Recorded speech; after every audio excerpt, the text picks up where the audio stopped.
Carlos Barroso com o debate de cena política. Brasil, mostra a tua cara. Qual é o rosto hoje do Brasil? É o de um político ou é de um magistrado, um juiz? O país enfrenta uma crise política, econômica medonha, em meio a uma forte disputa de poder. De um lado, um presidente impopular, com propostas de reformas impopulares. Isto segundo pesquisas, não é a opinião deste jornalista. De outro, uma crise judiciária, com a turma do Supremo Tribunal Federal se engalfinhando para se impor em cotoveladas políticas e jurídicas. E, na berlinda, a Operação Lava Jato. É bom lembrar que depois de amanhã, quarta-feira, Lula e Sérgio Moro estarão cara a cara em Curitiba. Isso se não for adiado. E, de repente, pode ter lá até um enfrentamento da ala de um e da ala de outro. Mas, continuando, quem sabe a cara do Brasil é a cara do herói Tiradentes. Cena Política debate isso tudo e muito mais, com presença de João Furtado, graduado em História e Sociologia pelo UFMG, doutor em História Social pela USP, professor de graduação e da pós-graduação da Federal. Também está estudando Direito Constitucional. Autor do livro O Manto de Penópolis, História, Mito e Memória da Inconfidência Mineira. Estou até aqui com o livro dele. Ó. É bom mostrar, né? Livro bacana. Bom, temos também a presença do advogado especializado em Direito Constitucional, Emílio Peluso, professor de Direito Constitucional na UFMG, mestre e doutor em Direito também pela Universidade Federal, coordenador do Centro de Estudos sobre Justiça de Transição da Universidade. Peluso lança agora no sábado, 13 de maio, próximo sábado, na Livraria Quixote, que fica ali na Rua Fernandes Tourinho 274. Eu falei a livraria errada, viu? Vai ser no Café com Letras, que também fica ali na Savassi. Ele vai lançar o livro Decisão e Jurisdição Constitucional. Tá vendo? Eu falei até a livraria errada, mas é Café com Letras, é ali também na... É ali na Savassi, na Rua Antônio de Albuquerque. Antônio de Albuquerque, né? Antônio de Albuquerque. Bom, já está corrigido. Mas é um prazer recebê-los aqui novamente, né? Já tive o prazer de tê-los aqui em outros programas. E eu queria até começar com você, João. Sim. Eu falei ali de Tiradentes, da Inconfidência Mineira, e a gente vive essa polêmica aí no Brasil sobre as delações. E essa polêmica que chegou no Supremo.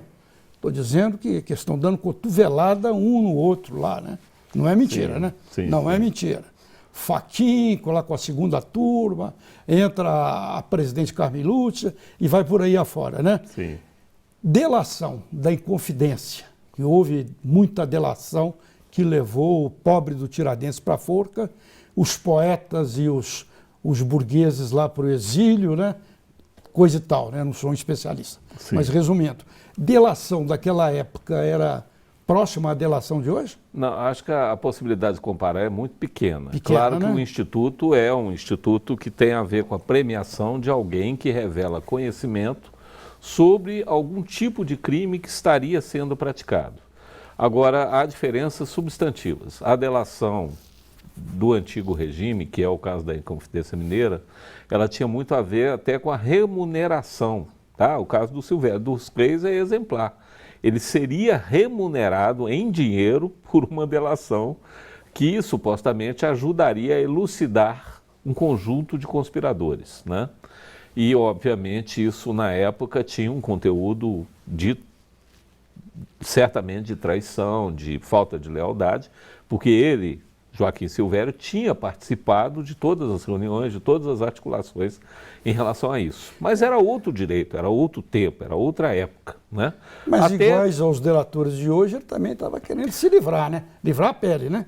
Não, mais a remuneração. Ele estava mais interessado em ser remunerado, tanto que ele cobra, depois de muitos anos, aparece em documentos Pegando dele, a questão bíblica, os 30 dinheiros. né? E anos depois ele aparece lá no Maranhão cobrando o pagamento da promessa financeira que tinha sido feita e nunca honrada pelo governador de Minas, né?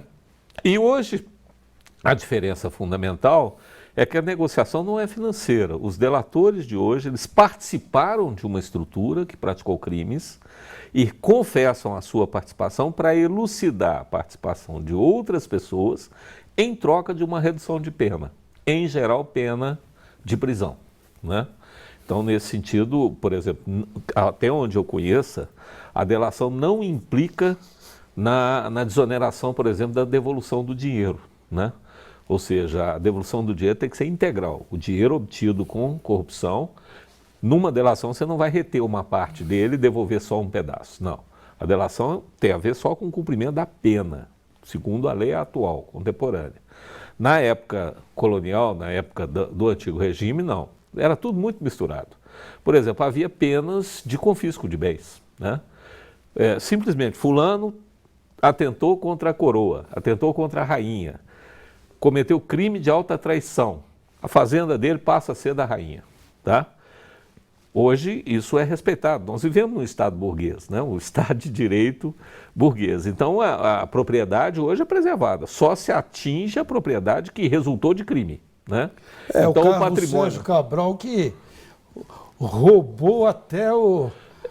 Sim, o Sérgio Cabral... Toda vez que eu falo do Sérgio Cabral, fico assim pensando, sabe? Eu que li tanto Pasquim, você leu, Ivan? Vocês leram Pasquim? Lia, com Tinha certeza. Lá o pai Sérgio dele Cabral, o pai dele, que era um cara que lutou contra a ditadura, um escritor humorista. Tem um filho desse aí, é duro, né? Eu costumo pensar, ainda bem que ele foi antes, né? Porque se ele tivesse vivo, neste momento, ele ia estar coberto de vergonha. Mas lá do Eterno, se é que há Eterno, ele deve estar chutando o caixão, né? E aí, veja só, eu acho que esse mote aí nos dá para fazer a comparação. O Sérgio Cabral, na origem, era um indivíduo de classe média, tá? E todo o imenso patrimônio que ele tem hoje provavelmente derivou dessas corrupções, de todas essas formas que ele implantou no governo do Rio. Eu não tô... Basta você somar o salário de governador, o salário de deputado e tal, falar assim, ó, ao fim de uma vida laboral, o cara deveria ter um patrimônio aí de 2 milhões de reais. O que passar disso, obviamente, é resultado de propina. Pode colocar para esses políticos brasileiros 2 bilhões de dólares. Não, 2 milhões de reais, que eu digo. Sim. Eu estou imaginando assim, por exemplo, outros casos que temos aí no Brasil. Não é não bi. Mas assim, a gente, logicamente, no programa aqui não tem esse objetivo de discutir a confidência e tudo mais. Sim. Mas é só uma pincelada sua, já que você é um especializado em confidência, em Tiradentes. Tiradentes não era aquele cara pacatão, pacato, tranquilão, que todo mundo pensa não, né? Não era. Ele era meio exaltado. Bastante raivoso, uma pessoa extremamente radical nas suas convicções, o que eu acho que dá, inclusive, a ele um caráter bem popular, assim. Ele era um jacobino avant la lettre, né? Assim, é uma pessoa exaltada, radical e se irritava com facilidade. Mas ela assumiu a culpa dos poetas e doutores, né? Assumiu. Aí eu acho que tem um pouco a ver com o legado que ele queria deixar para a história, porque ele percebeu em algum momento que ele seria punido exemplarmente. Por quê? Porque ele foi quem deu mais publicidade para o Levante. E ele falou, bom, já que eu vou receber a punição mais exemplar, talvez eu possa avocar um papel um pouquinho maior que o meu. Porque todos os meus estudos mostram que ele era uma figura importante, ele foi muito importante no proselitismo do movimento, ou seja, na divulgação. Mas não era líder. Não era o principal líder, não era definitivamente. Ele era uma pessoa mais ou menos do baixo clero, vamos dizer assim. Não, baixo clero não, médio clero da revolta. Não pode comparar com esse baixo clero e médio clero da Câmara dos Deputados. Não, esse aí aí, pelo amor de Deus, vamos mudar o assunto aí para essa questão aí da política e jurídica, politização da justiça, judicialização da política, né? É um imbróglio, é uma confusão que está acontecendo nesse país, nesse sentido, né? E eu queria puxar para você sobre isso. Depois de amanhã, nós estamos gravando aqui na segunda, Lula cara a cara lá com o Moro. pode ver até eu falei, um pega para capar, né? Vamos chamar assim, um pega para capar entre a turma do Lula e a turma do contra Lula, né? Mas como é que você está analisando isso tudo? Lá no Supremo também, essa disputa, liberta preso da Lava Jato, outros já não querem que liberta. Faz uma síntese dessas questões para mim, Emílio. Eu acho que duas capas recentes. Isso você também pode entrar aí, historicamente, juridicamente, sociologicamente. Ok. Colocaram, na verdade, mostraram, na verdade, bem do que está sendo representado nessa atuação na Lava Jato, né? A gente já lembrou aqui em outras ocasiões, em outras discussões, né, que o Sérgio Moro já defendera a posição que ele tem hoje, inclusive em artigos jurídicos, né? Ele compara o exercício da sua função a uma função talvez mais próxima até daquela que caberia ao órgão do Ministério Público, a função de um acusador, que precisa de apoio popular, que precisa de apoio da opinião pública para exercer a sua função, a seu ver, devidamente, né? E joga com a opinião pública. E ele faz isso num artigo publicado em 2004, há vários anos atrás já. Ele vai defender essa posição e vai defender a importância da Operação Mãos Limpas, com todas as controvérsias jurídicas e políticas que ela rendeu, né? E ainda assim ele vai defender que essa posição, e ele vai manter essa posição está clara na cobertura que foi feita, que tem sido feita desse depoimento e na própria posição dele, né? Ele publica um vídeo nesse final de semana, se manifestando sobre o que ele irá julgar, ou sobre um depoimento no que ele presidirá, né?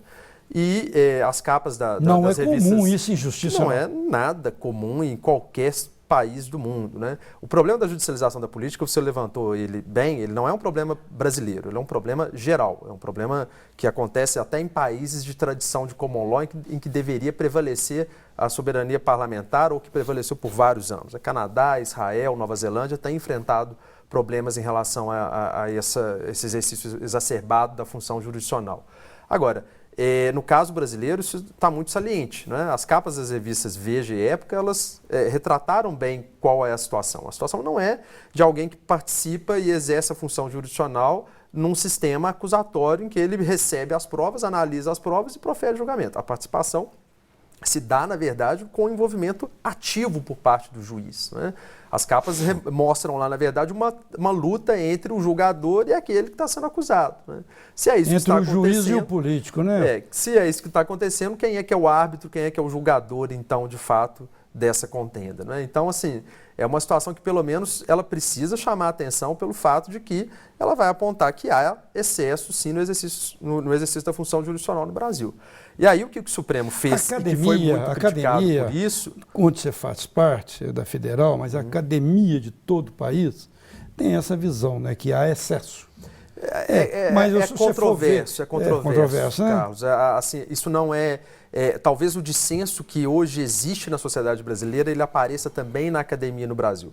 Em geral, os penalistas vão ter uma posição bastante crítica em relação à atuação, principalmente os advogados criminalistas, em relação à atuação do juiz Moro no caso da Lava Jato. E em relação também ao seu, entre aspas, irmão, né, Marcelo Bretas, no Rio de Janeiro, né, que excessos estão sendo cometidos e esses excessos têm aparecido também em outros processos. Mas há razão, sim, para críticas, né? E aí, quando o Supremo Tribunal Federal toma uma decisão, como no caso do Dirceu, né, do José Dirceu, ele destoa um pouco da sua jurisprudência, destoa daquilo que ele deveria fazer em relação a casos comuns de prisão preventiva e, ao mesmo tempo, afirma uma jurisprudência mais antiga dele, no sentido de que, olha, só há prisão preventiva se ela acontecer dentro de um prazo razoável. E dá um sinal em relação àquilo que está acontecendo dentro da Lava Jato, né? Dizendo, então, para o Sérgio Moro que alguma coisa pode ser que seja revista no Supremo Tribunal Federal. Então, assim, a gente ainda fica a depender dos mesmos juízes com os quais a gente está tentando frear ou contra os quais a gente está tentando debater e criar algum tipo de obstáculo a esse excesso, né? Estão me avisando ali que tem que fazer um intervalo, eu volto com você, depois já para enxugar mais esse assunto. E eu estou querendo dizer que Cena Política vai ao ar em estreia na semana, toda segunda-feira, 11 horas da noite. Mas existem quase 20 reapresentações no decorrer de toda a semana pelo canal 14, lá em Ipatinga é canal 20, é Ipatinga, canal 20 da NET, e isso é muito importante, a BH News TV tem uma grande inserção na internet, bhnews.tv.br. Voltamos já.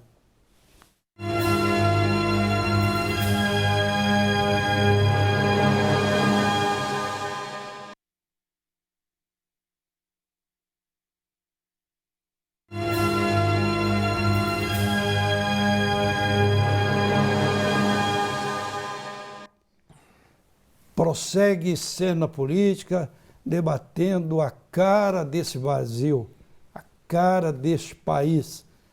Que cara é essa que a gente tem, hein? Político contra jurista, jurista contra político, parece que está todo mundo um contra o outro e a gente não sabe aonde vai sair a política e a economia brasileiras. E eu estou aqui com o Emílio Peluso, que é advogado de Direito Constitucional do FMG, também aqui com o professor João Furtado, que é sociólogo e historiador também da UFMG, e falando que o Emílio Peluso vai lançar sábado agora, dia 13, né? 13, 11h30 da manhã, no Café com Letras, aquele restaurante, bar, assim, bem conceitual que tem ali na Savassi. É lá na Antônio de Albuquerque, 782? 781. Vai lançar o livro, acho que você falou o nome do Decisão, livro. Jurisdição Constitucional. Isso. É sobre isso tudo que a gente quer falar com você. A gente estava falando aí, e você entra aí no debate também sobre isso. Né? Lula vai ser preso quarta-feira? O que você acha aí? Pela sua, não é bola de cristal, não, pela sua análise jurídica. Depois a sua análise de historiador. Tá bom. Sim. Condições para uma prisão preventiva não apareceram até agora e não vão aparecer até quarta-feira. Né? A não ser que ele entre num embate tão forte com o juiz Sérgio Moro que ele acaba desacatando, né? Concordo, e cria um plenamente. crime que seja a única praticado. possibilidade de prisão é um crime de desacato, que é passar uma noite na cadeia. No dia seguinte, então, se ele chutar o pé da mesa. Se ele xingar, falar o senhor, não é, né? Se ele ofender pessoalmente, o juiz pode dar voz de prisão por desacato. Mas é um crime afiançável e é coisa assim de passar uma noite ou duas na cadeia, se tanto. A prisão preventiva, eu concordo inteiramente com a avaliação do professor Emílio. Agora não há condições. Se não há condições até agora, elas porque não vão, a capacidade de obstruir o processo, né? por exemplo, tem alguns quesitos, né, para decretar uma preventiva. Capacidade de destruição de provas, capacidade de obstrução de processo, coação de testemunhas. Nesses quesitos, violação da ordem pública, continuidade delitiva, nesses quesitos, o Lula até o momento não deu mostra alguma. Tá? É diferente do Eduardo Cunha, por exemplo, que era realmente fazer ligação anônima, isso tudo está provado nos autos lá, ele está demonstrado nos autos e ele já foi condenado. Fazer ligação anônima, colocar pessoas para intimidar, para seguir pessoas. O Lula ele não tem esse perfil. Né? O que ele admite que está acontecendo é que os seus partidários organizam, porque quarta-feira não vai ser um dia normal, não vai ser uma audiência, né? Porque já tem acampamento sem terra, já tem marcha a Curitiba, já tem... o PCO, Partido Comunista Operário, que não é um partido de primeira linha do petismo, não, é um outro partido, inclusive, chamou a militância para ir a Curitiba, para pressionar e tal, o que cria um clima de espetacularização. E aí aparece até uma outra faceta do problema da judicialização, que foi a concessão, né? O prefeito de Curitiba fez o requerimento, na verdade, né, ajuizou um interdito proibitório para poder justamente tentar, em nome de uma questão de segurança pública, preservar a realização da audiência, né? E, de fato, foi concedida nessa manhã por uma juíza que entendeu que haveria uma possível violação da segurança pública e do interesse coletivo de pessoas que poderiam querer transitar por um caminho no qual estariam os manifestantes e proibiu, então, nas cercanias da sede da Justiça Federal que houvesse manifestação, como também proibiu que houvesse acampamento, qualquer tipo de acampamento. É uma decisão discutível, porque por mais que se fale em preservação do interesse público em uma questão como essa, ela está estabelecendo uma restrição à liberdade de manifestação e à liberdade de reunião que é discutível, que é questionável. O Tribunal de Justiça do Paraná já confirmou a decisão, ainda hoje, né? Mas é bem possível que a questão seja levada ainda até o Superior Tribunal de Justiça, mas veja, se houver tempo, na verdade, para discutir a questão. Você me permite, Emílio, exatamente, a Justiça está tentando evitar esse clima de confronto e, num certo sentido, eu não vejo uma violação de um direito de manifestação. Eu vejo uma tentativa de ordenar o espaço para que as testemunhas cheguem até o fórum, para que as pessoas possam participar da audiência.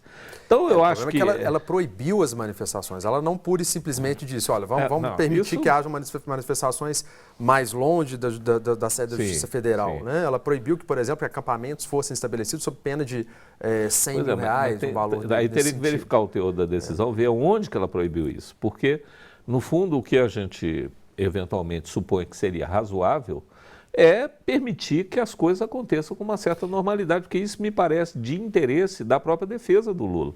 O Lula, durante meses, tem dito que anseia por esse encontro. Ele tem dito isso o tempo todo. Sem dúvida. Que ele anseia por estar cara a cara, por poder falar a verdade dele, por trazer a posição dele. Eu acho que isso tem que acontecer. Então, o direito de manifestação, eu acho que ele é legítimo, ele vai acontecer. Entendeu? Eu, particularmente, acho ridículo as pessoas se manifestarem em apoio ao Moro. Eu concordo com a sua avaliação. A justiça não precisa de apoio, né? Quer dizer, o que precisa acontecer é um processo justo, lícito, ético, né? E nisso aí, Barroso, eu me permito voltar na questão do habeas corpus recente, do Zé Dirceu, que eu acho que foi justíssimo, tá? Eu concordo com essa concessão. Agora, eu gostaria de saber... Entrar na questão lá do Supremo, né? Isso. Agora, eu gostaria de saber o que o Supremo vai fazer com os outros 210 mil presos provisórios que o Brasil tem. Porque a nossa população carcerária, ela está inchada por conta disso. Tem pessoas que não têm nem processo formado ainda. Tem gente que já está há 3 anos por porte de droga, por porte de uma quantidade que poderia configurar tráfico, 3 anos sem um advogado designado, sem uma audiência marcada. E o Supremo não se move em relação a isso. Então, veja, eu acho justo. Diferente para uns, independentemente de Zé Dirceu, mas isso é o Brasil sempre. Para quem tem poder e dinheiro aqui no Brasil, sempre houve uma justiça diferente, né? Em suma, isso não é novidade. É preciso politizar isso também. E desse ponto de vista, eu acho que tem que politizar a justiça. Eu sempre comento com os meus alunos de Brasil contemporâneo, o massacre do Carandiru foi uma das maiores tragédias que o Brasil assistiu. Meu orientador de mestrado tinha publicado um livro chamado O Trabalho Encarcerado, em que ele fazia uma análise da amostra sociológica do Carandiru. Não tinha presos de alta periculosidade em quantidade efetiva naqueles 111 que morreram. Né, foi um extermínio. E a maior parte ali eram trabalhadores. Recentemente, lá no Rio de Janeiro, todo mundo viu o policial dando um tiro na cabeça do sujeito agora. Saiu em programa de televisão. Nesse programa, tem esse programa aí fantástico, que concorre com o meu. O meu vai ao ar domingo 20 e 30. E esse Fantástico fica teimando de concorrer com o meu. Não com a mesma densidade, com toda certeza. O Fantástico mostrou lá o policial atirando na cabeça do sujeito. Um juiz lá libertou-os. Pelo menos provisoriamente, né? Mas eu estava voltando nessa questão aí do Supremo, eu vi os dois, que ao mesmo tempo que houve essa liberação do Zé Dirceu, o ministro Edson Fachin jogou agora as decisões para o colegiado, porque ele sabia que naquela segunda turma poder-se-ia, quando eu falo poder-se-ia aqui, ó, não estou querendo imitar o presidente não, viu? Vamos falar pode-se, né? Vamos falar pode-se. Liberar os demais, né? Sim. O que vocês estão achando disso? Existe um processo no Supremo de pedido de impeachment do Gilmar Mendes, um processo anterior a esse acontecimento, que me parece que aponta para algumas coisas que são típicas do Gilmar, tá? Ele se pronuncia na mídia sobre o processo que ele deveria julgar, então ele tinha que ser mais silencioso, ele tinha que ser mais discreto. Se reúne com os indiciados, como se reuniu partidária. Com Aécio Neves lá em Portugal. Sim. E veja, o Supremo, na verdade, o nosso Supremo, eu não tenho pretensão nenhuma na carreira jurídica, diferente do professor aqui, que é um professor da área jurídica, né? O nosso Supremo, ele é muito ruim, tá? Assim, Eu me lembro, recentemente, no processo de impeachment da presidente Dilma, eu me lembro do Renan Calheiros descendo ao plenário para falar. Eu consegui reverter o seu indiciamento, não sei se você se lembra disso, dirigindo-se à senadora Gleice Hoffmann. Ele falou, eu consegui reverter o seu indiciamento criminal. Eu falo assim, desde quando é função de um chefe de poder agenciar junto ao Supremo para reverter indiciamento de senador em processo crime? Sabe assim, e com quem ele falou? Não foi com o Gilmar. Eu acho que eu até tenho a suspeita de com quem ele falou. Existem 3 ministros claramente políticos, mais políticos que a maioria. Não se chega ao Supremo sem ser político. Mas tem 3 ali que são claramente políticos. Lewandowski, Gilmar e o Toffoli. Eles têm uma orientação e uma origem bem partidária e eles têm posições que muitas vezes traem isso. São partidos diferentes. Mas eles é curioso essa questão que está dando esse bafafá todo seria por aí, no seu entendimento? É curioso que eu tendo a concordar com essa análise que nós temos um Supremo Tribunal Federal extremamente, no mínimo, para dizer assim, problemático, né? É curioso que a decisão que capitaneou e direcionou um pouco desse voto de liberação do Zé Dirceu veio, sim, em primeiro lugar do Toffoli e em segundo do próprio Gilmar Mendes. E se a gente parar para lembrar, o Gilmar Mendes, há 8 anos atrás, ou mais, né, ele concedeu também um habeas corpus muito polêmico, que foi o habeas corpus do Daniel Dantas. Né? Numa situação em que havia decreto de prisão temporária, depois decreto de prisão preventiva, e aí ele teve que afirmar, naquele embate com a Justiça Federal de Primeira Instância em São Paulo, né, algum tipo de posição para poder dizer que a prisão preventiva precisa ser de certa forma controlada. Que o Daniel Dantas era o inimigo público número 1. Era a bola preta mas da vez, né? aquilo que foi levantado. Né? É fácil você conseguir um habeas corpus no Supremo se você tiver, de fato, como fazer tramitar rapidamente um processo de habeas corpus em todas as instâncias para que daí ele faça análise lá. E isso só vai acontecer com excelentes advogados. Só que, então, é claro que há um problema gravíssimo em relação a isso. Então, qual que deveria ter sido a questão? O Supremo deveria ter afirmado a importância de se pautar devidamente e ter base clara para prisão preventiva e tempo de prisão preventiva há muito tempo atrás em relação ao Lava Jato. Né? E ele vem fazer isso agora na hora que ele verifica que há uma situação que não é possível controlar. Por outro lado, a reação do ministro Fachin foi uma reação bastante criticável, porque ele tira o processo do julgamento da sua instância natural, né, em obediência ao próprio princípio do juiz natural, e tira da segunda turma e leva para o plenário sem que haja uma razão clara para tanto, num acordo com a ministra-presidente do Supremo Tribunal Federal, a ministra Carmen Lúcia. Você só consegue fazer isso se você tiver a concordância da presidente do Supremo Tribunal Federal. Que hoje, né, também numa situação que eu acho plenamente censurável, né, se reuniu hoje pela manhã com vários empresários para discutir não se sabe o quê. Né? Inclusive com o Carlos Schroeder da Globo. Então, que é uma notícia que está difundida hoje para todo lado. Ou seja, qual que é o papel de um judiciário que se reúne para discutir política econômica? Uns meses atrás aí ela recebeu uma homenagem da Globo, né? Foi até polêmico também, né? Para discutir o futuro de ministérios, como o ministro da Justiça, que as reuniões que o Gilmar Mendes teve com o Michel Temer antes da indicação do Alexandre de Moraes para o Supremo Tribunal Federal, né? Ou seja, há uma excessiva politização, sim, da Justiça. Né? Isso por causa do varejo, me parece, né, professor? Não sei se você concorda comigo. Eu particularmente, já ouvi a opinião de colegas seus, meus professores da Faculdade de Direito, é o seguinte: o nosso Supremo está congestionado por um monte de matéria inútil que podia perfeitamente ser resolvida no nível decisório, vamos dizer assim.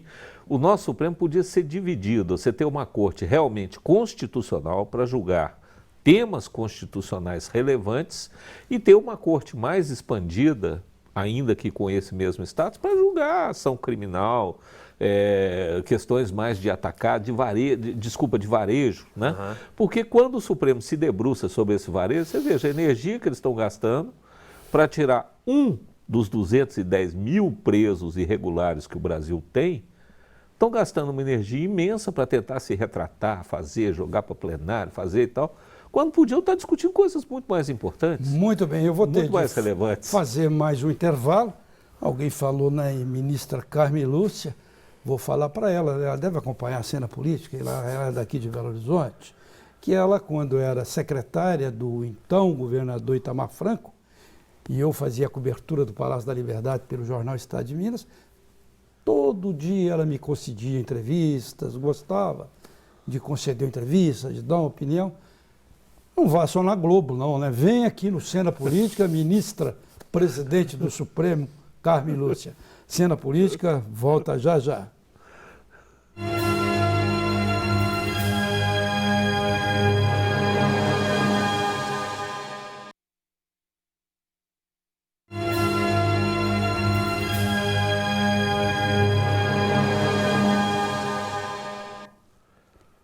Segue Cena Política debatendo crise econômica, crise política, jurídica, por aí afora. Temos a presença aqui do professor João Furtado, sociólogo e historiador da UFMG, e do advogado especializado em Direito Constitucional, Emílio Peluso, também da UFMG. João, vamos seguir nosso caminho aqui, né? Vamos deixar o jurídico um pouco para lá, vamos falar de política. Eu também quero sua opinião política. A gente tem um país aí em crise, a gente tem a Lava Jato, dizem que ela está ameaçada devido a essas questões todas. Mas você acredita que ela vai conseguir chegar naquela lista da Odebrecht, que inclui 8 ou 9 ministros do Temer, inclui o próprio Temer, inclui Aécio Neves, inclui vários nomes da política, da esquerda, da direita, do centro, de vários lados. Você está acreditando que com todo esse imbróglio, toda essa confusão, a Lava Jato vai conseguir chegar nesses nomes? Eu acho que vai, mas ela vai num ritmo quase parando. Ela vai porque ela o poder... Ela foi brecada? Foi. Eu acho que o freio de mão foi puxado. Reconheço, como o professor já sugeriu, que houve excessos, então os penalistas estão evocando com razão alguns dos seus princípios que estão sendo feridos em algumas das decisões. Agora, eu queria não personalizar, na minha opinião, não é personalizar no Moro, agora tem o Bretas também, é pensar que a justiça hoje ela está preocupada com essa questão da moralidade administrativa, do respeito à coisa pública. Né? Então, sem dúvida mudou, né? Alguma coisa e eu vejo isso numa escala muito mais disseminada, né? Então, veja, o próprio Lula, ele tem processos no Paraná, mas ele tem processo em Brasília também, vai ter também em São Paulo.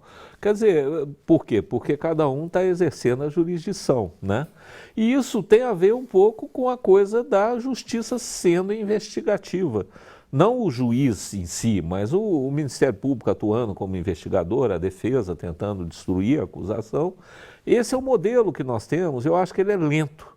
E eu não penso que ele vai mudar o timing dele de uma hora para outra. Eu penso que isso vai... Sobre o Lula, eu até queria ouvir também, eu não teria nenhuma objeção como eleitor, nem contra nem a favor, muito pelo contrário, ele ser candidato em 2018, teria essas objeções a extremistas que estão aí na praça, mas eu estou acreditando que vai ser muito difícil. Eu acho que ele será candidato. A minha avaliação política, ele vai conseguir? Não jurídica, eu acho que ele vai ser candidato. Eu acho que o poder de procrastinação do advogado dele, o Zanin, ele está sendo colocado à prova e hoje pode ser que ele obtenha uma vitória. Ele pediu o adiamento da audiência do dia 10. O Emílio está concordando com isso, não? Ele está achando que... ele está com a cara de que não está muito concordando. Eu acho que em relação ao adiamento até pode ser. A gente está num momento que pode ser que isso já tenha até acontecido, né? A gente não sabe. Mas eu acho que há tempo suficiente, sim, para que uma condenação de segunda instância aconteça, porque as decisões do Moro, depois que as audiências em que os réus têm que depor, elas costumam acontecer sem um prazo muito longo, não há uma dificuldade muito grande para ele proferir. Posso fazer uma provocação, né? de sociólogo? Pode e deve, viu? Que é bom. Provocação de sociólogo. São bem-vindas. Com certeza ele é um especialista também nessa tendência nova do direito constitucional, que é o neoconstitucionalismo, né? Que dá ao poder de quem julga uma dimensão e uma esfera quase que divina. Então, para chegar no Supremo, um recurso bem montado, digamos mesmo que ele seja condenado em 2 instâncias, para chegar no Supremo, um recurso bem montado, dizendo que é antidemocrático privar um cidadão que tem 30% das intenções eleitorais de participar de um julgamento até a terminação do processo, vai colocar em xeque a própria lei da ficha limpa. E eu acho que isso pode acontecer e pode encontrar guarita no Supremo. O Supremo tem feito relativizações da Constituição de uma forma assustadora, né? Basta pensar em relação à questão da presunção de inocência, em relação a vários outros dispositivos em que ele, de fato, atua sobre o próprio texto da Constituição. Nesse caso, ele precisaria atuar de forma bastante veemente em relação ao texto de uma lei, que você lembrou bem, que é a lei da ficha limpa. Sim. Eu acho que há mais propensão, na verdade, para que o Supremo, no momento atual, com essa formação atual, de evitar uma inserção nesse campo e dizer, olha, não, eu não posso fazer nada, já que houve condenação em segunda instância automática e inelegibilidade, do que ele propriamente ter uma posição proativa nesse sentido, ainda que as pesquisas indiquem isso, né? Agora, e há uma outra questão, né? A pesquisa agora pode indicar isso e uma eventual condenação mais à frente pode fazer com que as coisas mudem de circunstância, né? A gente sabe que... E esse julgamento, eu particularmente, eu acho, eu não sou eleitor do Lula, já fui filiado ao PT, já vendi estrelinha, vendi muita estrelinha na vida para bancar a campanha do partido. Hoje você ia morrer de fome. Pois é, comprava rifa, fazia festa. Eu sei que a já tinha, era uma coisa. E hoje eu não voto no Lula definitivamente mais. Mas eu penso que o justo, que o país precisa, é que ele não seja eleito democraticamente, né? Eu acho que ele não disputar por conta de uma segunda condenação vai gerar um déficit de legitimidade para o processo político brasileiro, que petista sabe fazer barulho. Então eles iam ficar com isso, ia ficar o resto da vida. O Lula não ganhou porque foi proibido, porque teve uma conspiração, porque não sei o quê. Então eu, pessoalmente, gostaria que ele disputasse. Mas eu não sei se hoje esse tipo de manifestação que você está dizendo que os petistas fariam, se ela teria algum impacto em relação à institucionalidade no Brasil. O que a gente vê, na verdade, é que, em termos institucionais, a gente tem problemas gravíssimos, né? A gente está lembrando aqui só do caso judiciário, já pensou em inúmeros exemplos de decisões, ou já falou de decisões e de atuações de juízes em particular, que fogem completamente daquilo que se espera de um judiciário imparcial e que atenda ao devido processo legal. Em relação às demais instituições, eu vejo que nós temos um problema ainda mais grave, né? Aquilo que aconteceu em relação ao ano passado, o processo que é chamado como um processo de impeachment, que foi tido como processo de impeachment, tem muito mais feição para ser lido como, na verdade, um golpe parlamentar, e pode ser que daqui a alguns anos a gente vai reconhecer isso mais claramente. Em termos de atuação institucional do Executivo, o que o governo Temer tem feito são coisas que inimagináveis há talvez 4, 5 anos atrás. Então, eu não sei se essa seria uma grande questão para poder impedir ou fazer com que ele participe das eleições. E puxando sobre isso aí, eu queria ouvi-los, existe aí o processo também no Tribunal Superior Eleitoral, que vai aí para o pau, vamos chamar assim, vai para o pau, vai para a mesa, vai para o julgamento, em maio. Não, maio nós estamos, em junho que estão falando. Uma possibilidade. Vocês acreditam que isso pode resultar em alguma coisa? Alguém vai pedir vistas, eu não tenho a menor dúvida. Isso vai ser empurrado durante vai todo ser empurrado, não há clima. E aí eu vou te dizer até com certa... Não há clima para, neste momento, nós ficarmos sem um presidente, ainda que ilegítimo. Eu concordo que o processo não foi democrático, o afastamento da presidente Dilma foi um processo complicado. Não concordo com a tese do golpe. Eu acho que estava na Constituição, foi cumprido. Foi feita uma análise, foi um processo que se arrastou por meses. Isso, na minha opinião, não configura um golpe, né? Eu tenho uma imagem que eu sempre gosto de comparar, né? Aparece o Salvador Allende no dia que ele foi afastado do poder no Chile, com um capacete preto, um revólver na mão, tentando resistir ao golpe. E a Dilma, no dia do impeachment, andando de bicicleta com seus 2 seguranças, que mostra que houve ali um processo desleal, antidemocrático, como foi a própria eleição da chapa Dilma Temer, né? Que, na minha opinião, foi uma chapa ilegítima, porque, na verdade, o tempo de TV do PMDB foi muito útil. Então, dizer que o Temer não foi eleito, que é outra coisa que se diz por aí, o Temer nunca teve um voto. É claro que teve. O retratinho dele aparecia lá agora, na urna, essa né? questão então, de prorrogação do mandato dele... Não, isso aí não. Aí é bom. Flagrantemente inconstitucional.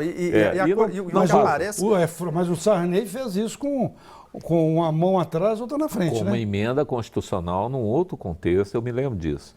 Um outro contexto, emenda constitucional com uma ampla penetração junto a todos os partidos, coisa que hoje eu acho que não acontece. Eu não sei, eu tenho... Não acredito que ele não... Eu tenho, depois do que aconteceu em 2016, eu volto a enfatizar que, para mim, impeachment sem crime de responsabilidade é golpe. E eu acho que depois que esse Congresso Nacional se sentiu livre para levar adiante um processo nos termos em que ele levou, que pode durar meses e mesmo assim ser inconstitucional, e que quer levar à frente reformas trabalhistas à base de reforma trabalhista, reforma previdenciária à base de tratorada, eu acho que, na verdade, assim, tem todas as condições para que esse Congresso, caso ele não seja devidamente vigiado, não é, ele leve adiante uma proposta de emenda nesse sentido. Porque essa proposta de emenda parece atender muito mais ao que esses líderes partidários, todos acusados, delatados na Lava Jato, podem achar que seria a situação mais interessante. Pode ser uma salvaguarda para eles.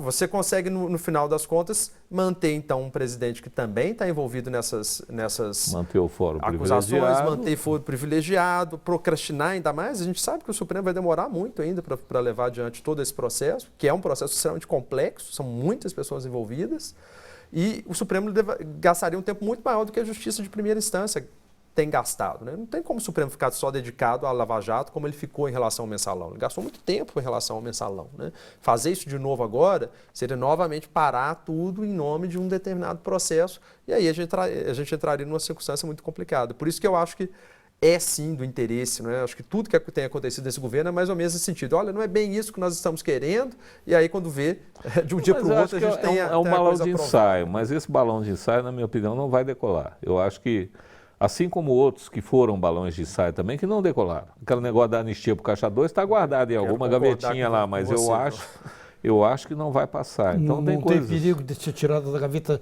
4 horas da madrugada.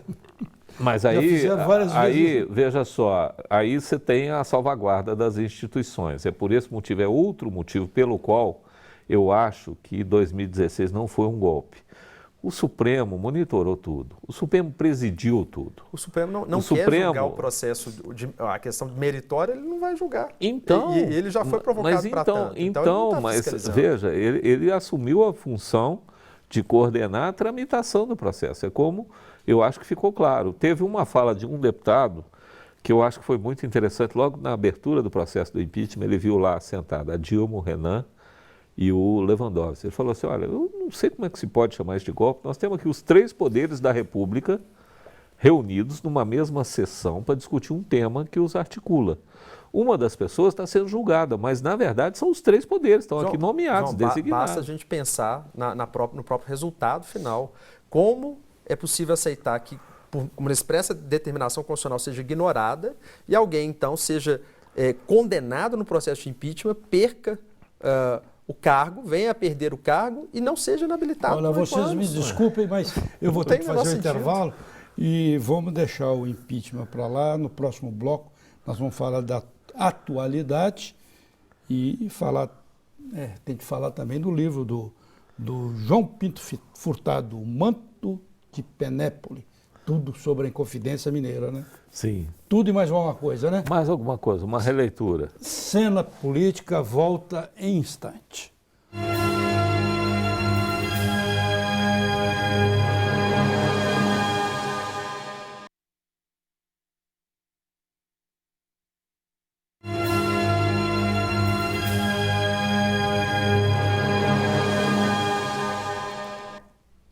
Segue Cena Política, com presença aqui do historiador, o professor João Furtado, da UFMG, e do advogado especializado em Direito Constitucional, também da UFMG, Emílio Peluso, com quem eu vou falar. Emílio, vamos voltar aqui um pouco para o nosso território.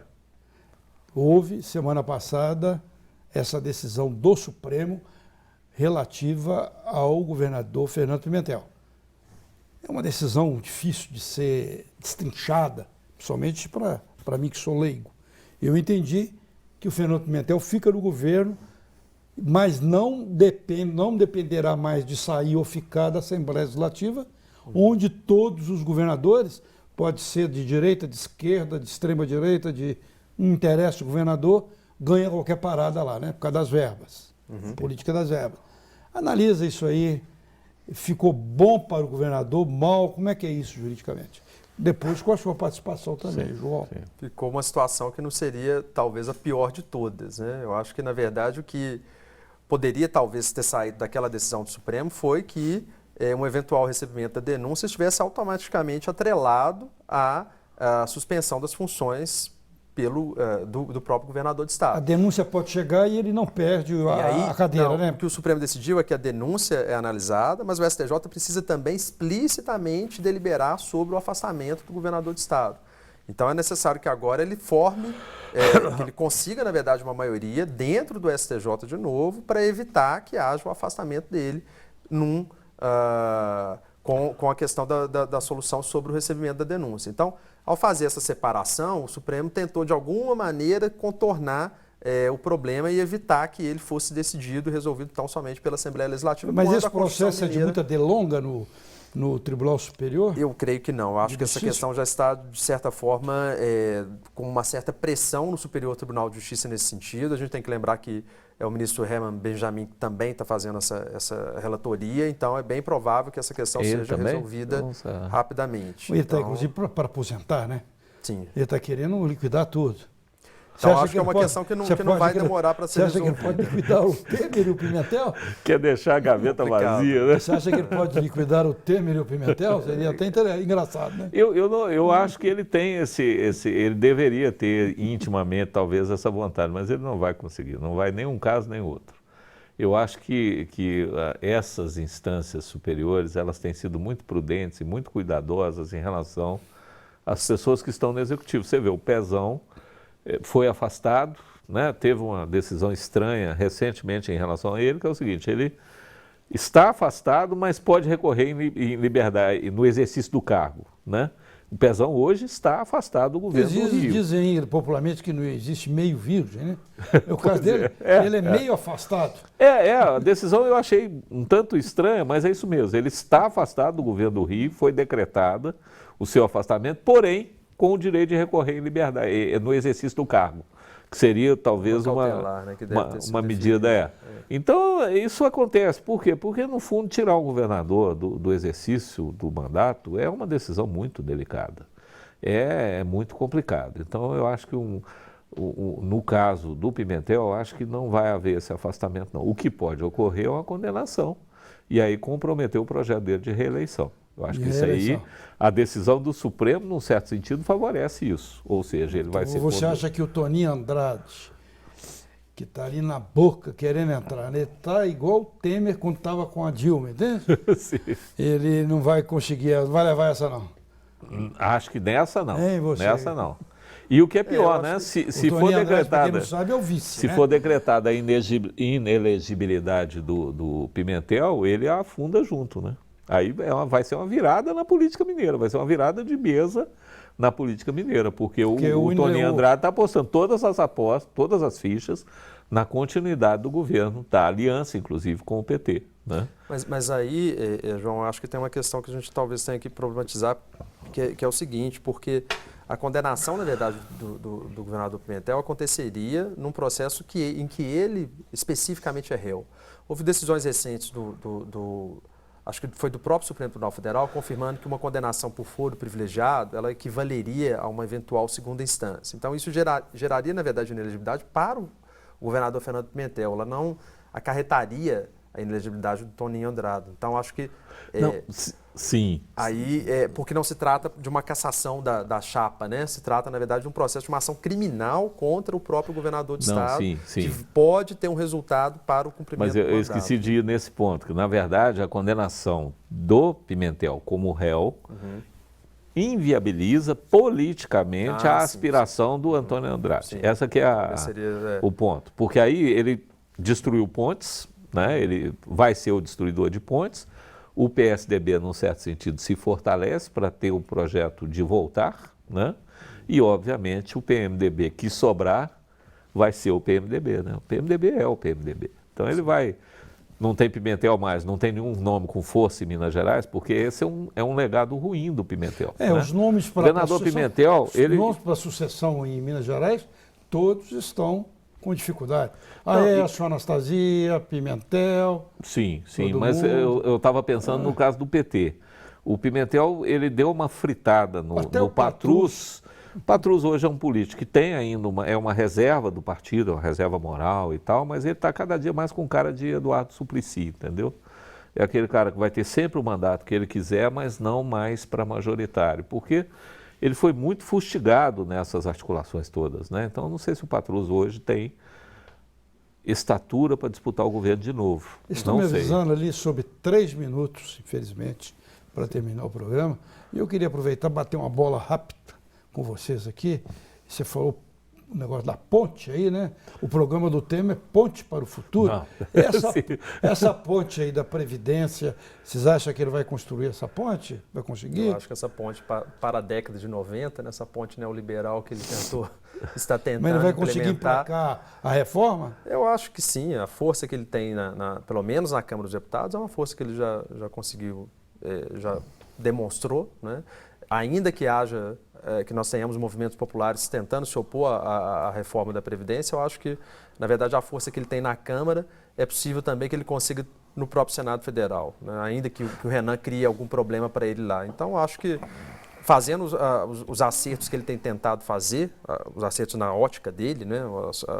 As arrumações em relação a essa PEC, é bem provável que essa PEC seja aprovada. Eu não vejo, sou um pouco cético em relação a isso. Eu divido um pouquinho. Eu acho que a PEC da Previdência vai ser um pouco mais difícil. Eu acho que ele ainda tem mais concessões a fazer. Acho que fará mais concessões no plenário. Não sei se vai descaracterizar totalmente, mas ele vai ter que dar uma mitigada nela para conseguir aprovar, porque é um tema muito impopular. Não vai com casque tudo igual a reforma trabalhista, não? Acho que não. Acho que não. A trabalhista, ele tem a favor dele, entre aspas, o fato de que havia muitas coisas que estavam, digamos assim, havia muitos bodes na sala e ele está tentando tirar os bodes junto com o pacote de maldades dele. Então ele misturou isso aí um pouco e está criando uma zona de indefinição. Na Previdência não é tão fácil, porque cada um olha para a Previdência e vê seu próprio caso, né? Então assim, a pessoa fala... Reforma trabalhista, poder trabalhar dia sim, dia não é legal, eu acho isso bacana. Agora, perder direito eu não quero, mas no fundo cria uma zona ali de indefinição que acaba confundindo. Previdência não, o cara bota no papel e fala assim, pô, eu ia aposentar com 60, agora eu vou aposentar com 65. Não tem... Meu filho tem 20 anos, quanto que ele vai aposentar? Tipo assim, né? Essas são as questões, é o tempo de aposentadoria, em relação ao serviço público, né? Há inúmeras desvantagens, então... Que é um setor muito organizado, que eu acho que vai desconfigurar muito a proposta dele. Muito bem. Eu agradeço ao professor João Pinto Furtado, de História da UFMG, ao professor Emílio Peluso, de Direito Constitucional também da UFMG. Cena Política agradece principalmente a você que acompanha semanalmente o nosso debate, que vai agora pelo canal 14, canal 20 em Ipatinga e também para todo o planeta pela internet, bhnews.tv.br. Até o próximo.